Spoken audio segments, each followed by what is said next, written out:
اخلاق وہ موتی ہے جس کی کوئی قیمت نہیں ہوتی مگر اس سے ہر چیز خریدی جا سکتی ہے۔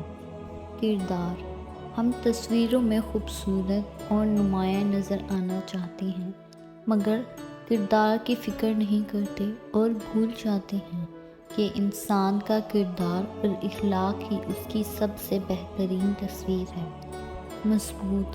مضبوط تو وہ لوگ ہیں جو رونے کے بعد اپنے آپ کو خود سمجھاتے ہیں، اللہ ہے نا، سب ٹھیک ہو جائے گا۔ بہت عظیم ہے وہ میاں بیوی جو ایک دوسرے کے عیب چھپاتے ہیں اور کسی کے سامنے اپنے شریک سفر کی برائی نہیں کرتے۔ اللہ کو بتایا کریں، اپنے دل کی کیفیت اسے بتایا کریں کہ آپ کیا محسوس کر رہے ہیں، کتنی تکلیف میں ہیں۔ آپ یقین کریں وہ بہت پیار سے سنے گا، اس کے سامنے رو لینے سے آپ کے دل میں سکون اترے گا۔ بے شک وہ دلوں کا ہمراز ہے۔ اللہ کو منانا، پتہ ہے اللہ کو منانا بہت آسان ہے، ایک سجدہ اور چند آنسو اور بس وہ دو جہانوں کا بادشاہ راضی ہو جاتا ہے۔ دعائیں: رب واقف ہے تمہارے دل کی تڑپ سے، وہ ضائع نہیں کرے گا دعائیں تمہاری ذرا صبر کو۔ رو دینا: کتنا مشکل لگتا ہے نا دن بھر کی مصروفیات کے بعد تنہا بستر پر لیٹ کر آنکھیں بند کر کے کسی کی باتوں کو یاد کرنا اور پھر رو دینا۔ صبر کی انتہا: اور پھر تمہیں کیا معلوم کہ جب کوئی بھیگی آنکھیں سختی سے رگڑ کر، لمبی سانس کھینچ کر تلخ مسکراہٹ لبوں پر سجائے آسمان کی طرف دیکھے تو وہ مسعود کی کس انتہا پر ہوتا ہے۔ انسان کے ہاتھ میں صرف کوشش ہے، کامیابی یا ناکامیابی تو رب کی ذات دیتی ہے۔ ہم ایسے منافق لوگ ہیں کہ کسی کی تکلیف کو اس کے گناہوں کی سزا سمجھتے ہیں اور اپنی تکلیف کو آزمائش۔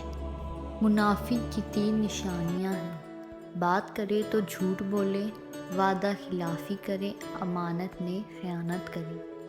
رات: زندگی میں 2 چیزوں کی کمی انسان کو اذیت میں ڈالتی ہے، ایک رات کی نیند، اگر نیند نہیں تو چہرہ بگڑ جاتا ہے، دوسرا من پسند شخص میسر نہ ہو تو زندگی بگڑ جاتی ہے۔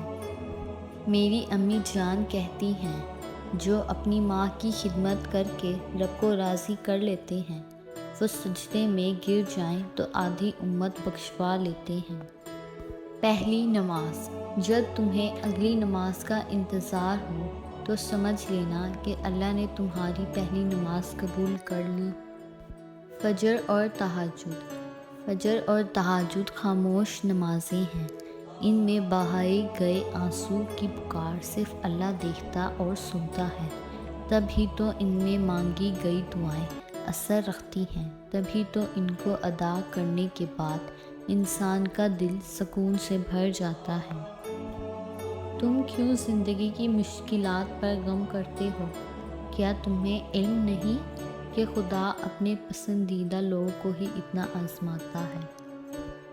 اللہ فرماتا ہے، میں تمہارے اندر ہوں، تم کیوں نہیں دیکھتے؟